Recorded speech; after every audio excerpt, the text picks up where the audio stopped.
Pessoal, tudo bom com vocês? Esse é o nossa terceira dica falando sobre hierarquia visual. Então, novamente, a gente vai se apropriar da tipografia.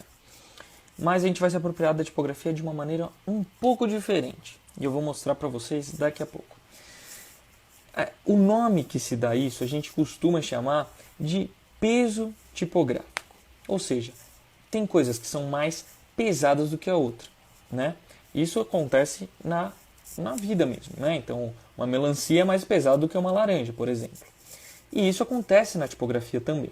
Então você pode pegar uma mesma família tipográfica, uma mesma fonte. Por exemplo, a gente pode usar a Arial, que normalmente as pessoas usam, ou a Times New Roman, ou a Helvetica.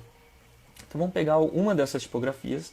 Essas tipografias elas têm pesos diferentes. Então, além da normal, que normalmente é usada, que é a regular ou a média, né? Então, além dessas, a gente tem outros tipos de peso para conseguir usar elas. O que normalmente se usa, por exemplo, quando a gente usa o Word ou qualquer outro programa de texto, é usar o negrito, né? Que em design a gente chama de bold, né? É uma tipografia mais pesada. E também, o contrário do negrito, o contrário do bold, a gente tem a tipografia light, que é uma tipografia mais leve, mais fininha, né? Então, a gente pode se apropriar disso para dar importância às coisas. Então, se você quer dar mais importância a algo, você deixa esse algo em bold ou em negrito. E se você quiser deixar essa outra coisa em não destaque, em menor destaque, você coloca o regular ou depois, em seguida, o light, a versão light dessa tipografia. Mas isso depende de caso a caso. Então vamos supor que você tem um texto que ele esteja todo em bold. Aí o que você colocar em light ou o que você colocar em regular vai ter o destaque. Então depende muito de caso a caso. Então com o tempo você vai pegando o jeito de fazer isso. E aqui eu vou pegar o mesmo livro que a gente usou ontem para usar ele, porque ele é bem interessante. Vamos se ater primeiro ao nome do livro. Então aqui tem o nome do livro, que é usado em bold. É a versão dessa tipografia em bold. Ela é mais grossa. Dá para ver que ela tem um peso muito maior. Isso em todas essas que são usadas nessa parte, mas no título também.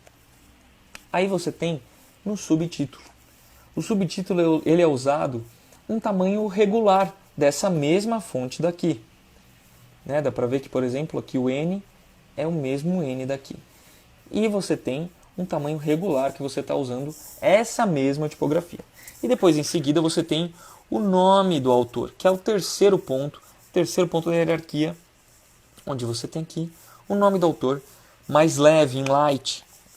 Então, olha que interessante a forma como ele usou. Então você tem um peso maior aqui na tipografia, um peso intermediário aqui, que é o segundo ponto da hierarquia, e depois no terceiro ponto da hierarquia você usa light para ficar mais leve. Então 1, 2, 3, pesado, médio, light. Bold, regular, light.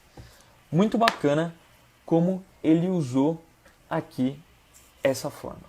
E aqui um outro livro que a gente usou, que aí vamos se ater especificamente ao título e ao subtítulo.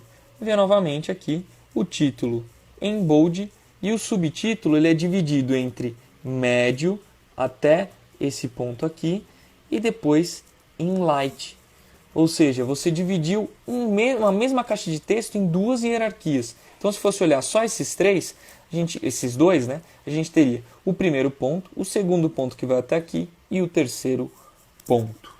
Né? E isso também é legal porque ocorre aqui na parte de trás, no resuminho aqui que tem na quarta capa. Né? Então aqui a gente tem, ele usa muito, ele se apropria muito, e é muito interessante como ele se apropria disso.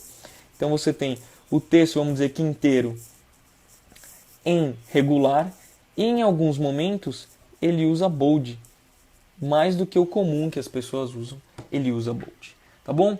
Esse é a nossa terceira dica sobre hierarquia visual. Espero que vocês tenham gostado. Dúvidas, comentários, coloquem aqui embaixo e até amanhã.